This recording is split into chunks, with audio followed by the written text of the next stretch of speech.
नाज़रीन आदाब, Asia times की ख़ास मुलाकात में आपका खैर मकदम है। मैं हूं अशरफ अली बस्तवी।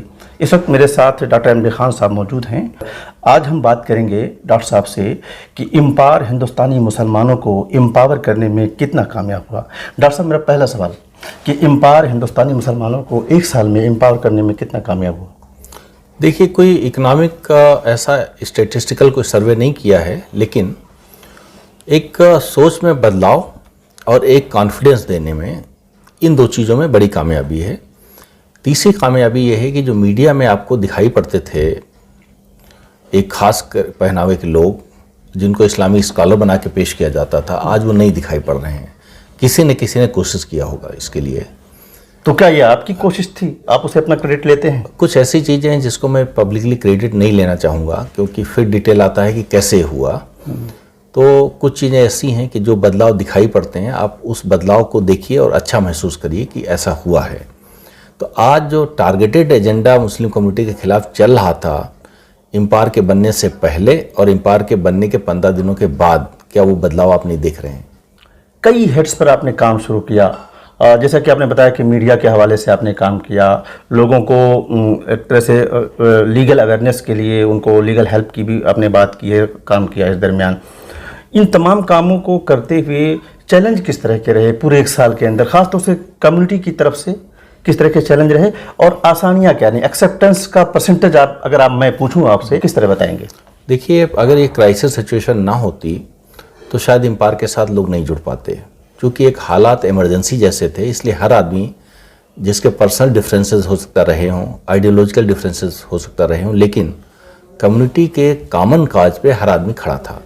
तो एक तरीके से सभी को, जिसको हम रीच आउट कर सकते थे, हर आदमी ने इसमें एक अपना कोऑपरेशन, अपना हिस्सा डाला। दूसरा है गरीब लोगों का, जिनके लिए हमको कार्यक्रम बनाने हैं, जिनको हमको स्कीम के साथ जोड़ना है, जिनको डिलीवर करना है तमाम सारे स्कीम्स को एंड वेलफेयर प्रोग्राम्स को।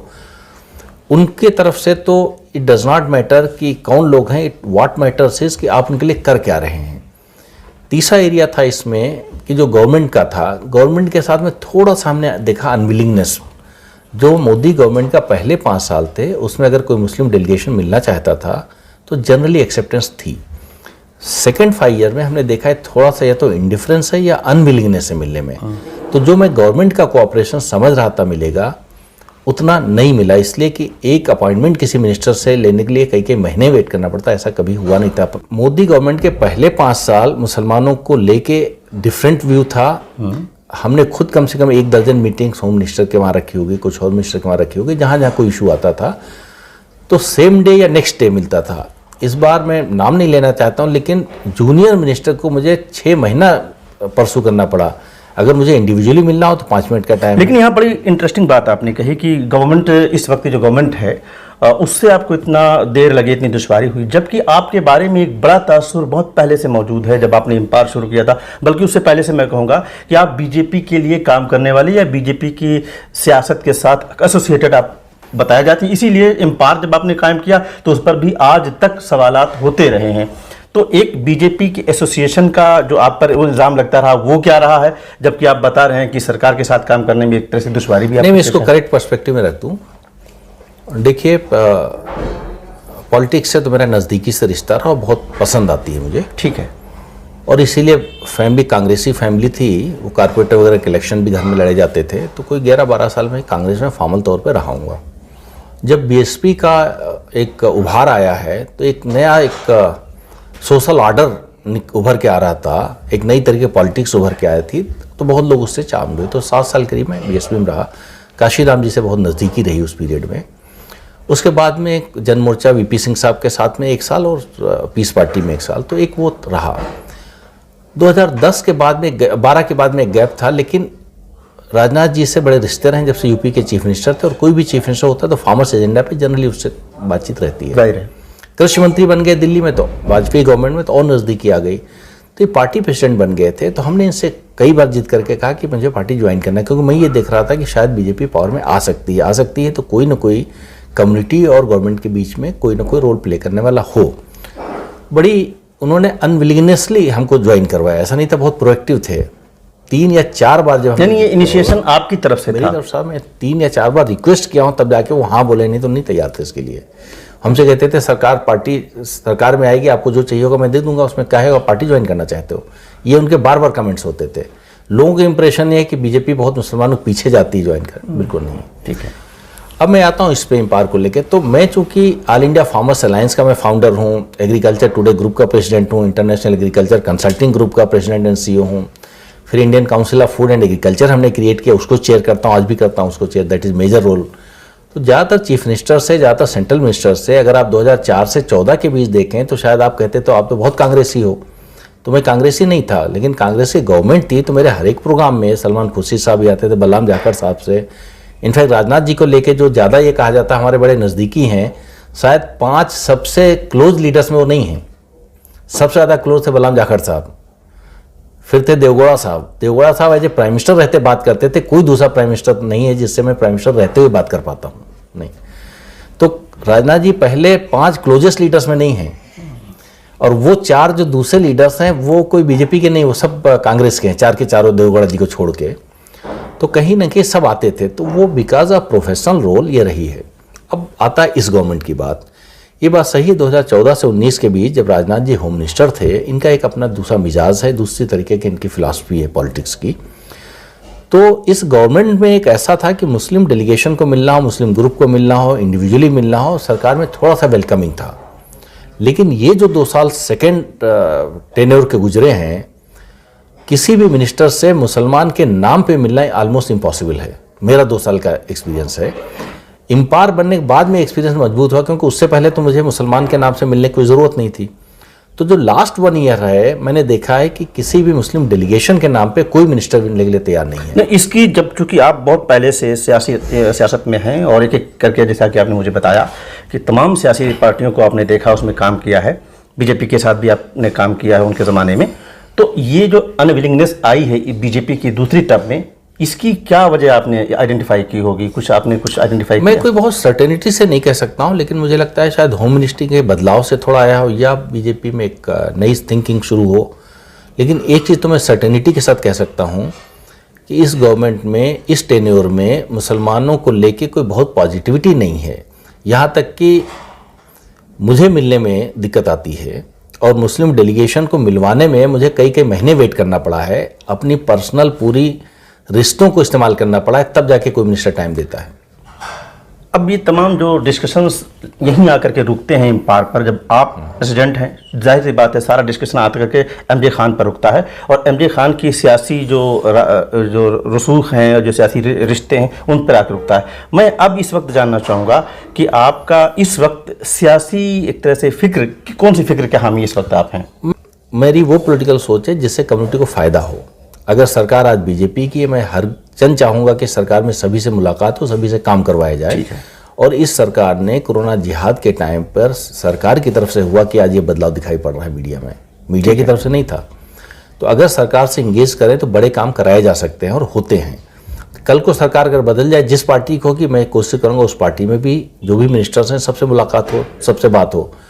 अब एक सवाल यहाँ एक आता है कि जब से आपने 1 साल से इम्पार शुरू किया और आप उसको विस्तार भी दे रहे हैं, मगरबी उत्तर प्रदेश के कई ज़िलों को में आपने DC मुकर्रर किया है, आपके जो सियासी मुखालफिन हैं, आपकी जो आइडिया के मुखालफिन हैं, जो आपको क्रिटिसिज्म करते हैं, वो ये भी कहते हैं कि उनके अपने अब सियासी अज़ाइम है, वो डॉक्टर खान एक नई पार्टी कोई लाने के फिराक में हैं, और आने वाले 2022 के इलेक्शन में वो हो सकता है कि इसके ज़रिए से कोई सियासी पार्टी का खाका बना रहे हों इम्पार के ज़रिए से। इसके बारे में आपका क्या कहना है? मुझे लगता है उनको बड़ा इंतज़ार करना पड़ेगा, बड़ी निराशा हाथ लगेगी।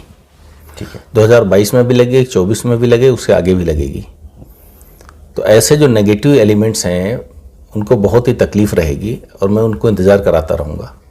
ठीक है, हम इम्पार पर लौटते हैं। इम्पार का 1 साल की जो जर्नी रही, आप उससे कितना मुतमईन हैं? आने वाला 1 साल इम्पार का हम कैसा देखेंगे? मेरी समझ से काफ़ी सीरियस आज डिस्कशन हुई है, और हम ये मान के चल रहे हैं कि इसमें अगले 1 साल के अगले 5 साल का जो एक एक्शन प्लान प्रिपेयर कर रहे हैं, उसमें उसके 3 हिस्से होंगे। एक हिस्सा है कम्युनिटी रिफॉर्म्स का, उसमें मदरसा रिफॉर्म से लेके कम्युनिटी के एजुकेशन रिफॉर्म से लेके जो जो एरियाज है सोशल रिफॉर्म्स का जो एजेंडा है वो टेकअप करना है इसमें। एक नई थिंकिंग, एक नया अप्रोच, एक नया आउटलुक चेंज करना है और साइंटिफिक टेम्परामेंट थोड़ा डेवलप करने की कोशिश करना है। नेशनल इथोस को प्रमोट करना है। मल्टीकल्चरल सोसाइटी में कैसे आपको कंडक्ट करना है, कैसे रेस्पेक्ट आपको बेहतर लेनी है समाज में, उसका एक पूरा एजेंडा है। और एक कैसे आपके लिए जो वर्क करे उस पर वर्क करना है, ना कि जो आपके एक इम्प्रीजन थॉट्स हैं, आपकी जो बंधी हुई एक सोच है उसको खुश करे आपको। मुझे उससे हट के वो चीज़ समझानी है जो चीज़ साइंटिफिकली फैक्चुअली आपके लिए बेहतर काम करे। तो नए हुए बदलते हुए एक ग्लोबल ऑर्डर में जो नई परिस्थितियां हैं और जो नए अवसर हैं, इन दोनों को मिलाते हुए क्या हमारा एजेंडा हो सकता है और कम्युनिटी रिफॉर्म्स करके कैसे हमारा पोटेंशियल आगे बढ़ सकता है। एम्पायर एक ऐसा संगठन है जो मुस्लिम कम्युनिटी की जो मेन लाइन है, मुख्य धारा है, उससे वो डिरेल कर रहा है, ये बार बार कहा जाता है। मुझे लगता है डिरेल अगर हम सक्सेसफुली कर सके तो बड़ा अचीवमेंट होगा। इसलिए अच्छी बात कि जिन रास्तों पे कम्युनिटी चलती रही है, चलाया जाता रहा है, वो रास्ता सिर्फ बर्बादी का रहा है। अब आता हूँ क्या एजेंडा होना चाहिए। एक सबसे हॉट टॉपिक है आज के वक्त में, ठीक है, कि अजान अगर आप सुबह देते हैं और बहुत तेज लाउड स्पीकर लगा के देते हैं, जिन मोहल्ले में 10% मुसलमान रहते तो 90% तो नमाज नहीं पढ़ने आते हैं, तो अब 90% की नींद में खलल पड़ता है। आपके पास टेक्नोलॉजी प्रोडक्ट्स हैं, आपके मोबाइल में अजान का वक्त मुकर्रर है, तो 10% में भी शायद 1% भी नमाज पढ़ने नहीं जाते हैं। तो जिनको जाना है वो तो अपना टाइम से उठ के, चाहे वो अलार्म लगाएं चाहे मोबाइल पे, पहुंच जाते हैं। तो क्या इस पे कम्युनिटी सोचना नहीं चाहिए कि अगर 90% लोगों को तकलीफ हो रही तो कहीं अजान का जो वॉल्यूम है उसको थोड़ा कम कर लिया जाए।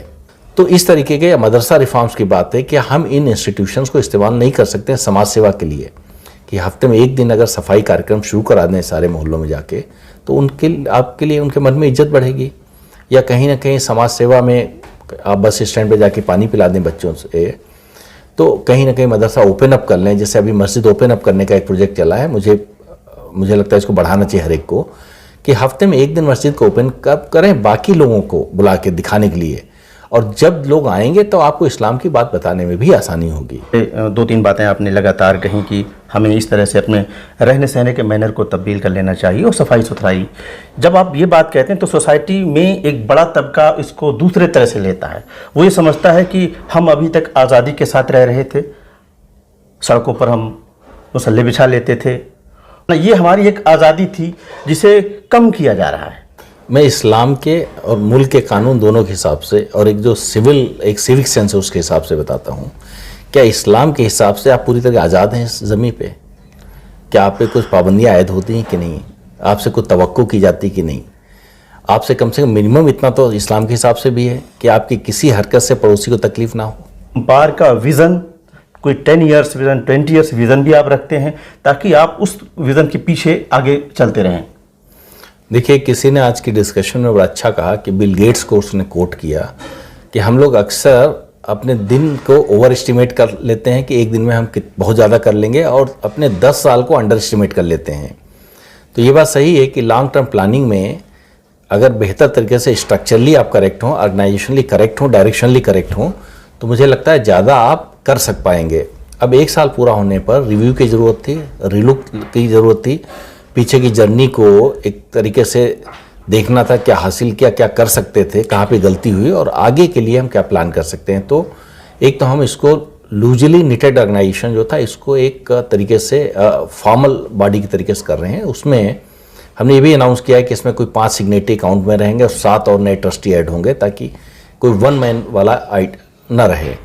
दूसरा हमने ये किया है कि इसमें एक एम्पायर नेशनल काउंसिल होगी जिसमें मेंबर्स जो हैं वो फॉर्मल मेंबर्स होंगे, उन्हीं से निकल के फिर स्टीयरिंग कमेटी में, एग्जीक्यूटिव कमेटी में, और जो 15 नेशनल कमिटीज़ हैं जो टास्क के हिसाब से, उसमें पॉलिसी रिफॉर्म्स कमेटी है, मीडिया एंगेजमेंट कमेटी है, उसमें रिलीजियस अफेयर्स कमेटी है, उसमें कम्युनिटी रिफॉर्म्स कमेटी है, उसमें जॉब्स रेडीनेस कमेटी है, उसमें ग्लोबल डायलॉग कमेटी है, उसमें लीडरशिप डेवलपमेंट कमेटी है, उसमें वुमेंस कमेटी। तो जो 15 कमेटीज़ हैं, डिफरेंट टेक्नोलॉजी कमेटी है, तो उन सब के मेंबर भी इससे निकल के आएंगे। तो कहीं ना कहीं ऑर्गेनाइजेशन थोड़ा ज़्यादा फॉर्मल करने जा रहे हैं और इसको ग्राउंड पे एज ए डिलीवरी सिस्टम बेहतर हो, फास्ट डिलीवरी हो चीज़ों की, उसके लिए डिस्ट्रिक्ट यूनिट्स को और बढ़ाएंगे, उनको थोड़ा मजबूत करेंगे ताकि जो ग्राउंड पे है उसको एक कॉन्फिडेंस मिले कि हमारे साथ एक बड़ा ऑर्गेनाइजेशन खड़ा है और बाकी लोगों को भी ये मैसेज जाए कि भाई कोई मुसलमानों के साथ ज्यादती न करें, अनफेयरनेस ना हो, ठीक है। अगर होगा तो कोई ऑर्गेनाइजेशन खड़ा है, कहीं डिस्ट्रिक्ट से लेके ग्लोबल काउंसिल तक रीऑर्गेनाइज करने का एजेंडा है, ताकि जो प्रोग्राम्स आप आइडेंटिफाई किए हैं उन प्रोग्राम को बेहतर तरीके से हम एग्जीक्यूट कर पाएँ। बहुत शुक्रिया सर आपका, मुझे आपने वक्त दिया और आपने बड़ी बेबाकी से तमाम सवालों के जवाब दिए हैं और उन तमाम सवालों के भी आपने जवाब दिए जो सियासत के हवाले से, आपके हवाले से हैं और बहुत सारी चर्चा में रहते हैं। और बहुत शुक्रिया। इंशाल्लाह हम आने वाले दिनों में 1 साल के बाद या 6 महीने गुजरने के बाद हम फिर आपसे मिलेंगे और फिर हम जानना चाहेंगे कि 6 महीने के अंदर आपका ये एम्पावर हिंदुस्तानी मुसलमानों को एम्पावर करने में कितना कामयाब हुआ है। नादरीन, आज बस इतना ही। आने वाले दिनों में हम इंशाल्लाह फिर मुलाकात करेंगे और डॉक्टर साहब से मुलाकात करेंगे। एम्पावर की एक्टिविटीज़ हम आपके सामने लाते रहेंगे और ये बताने की कोशिश करेंगे कि एम्पावर का जो डायरेक्शन है वो आपके लिए, आपको एम्पावर करने के लिए किस तरह से है। बहुत शुक्रिया।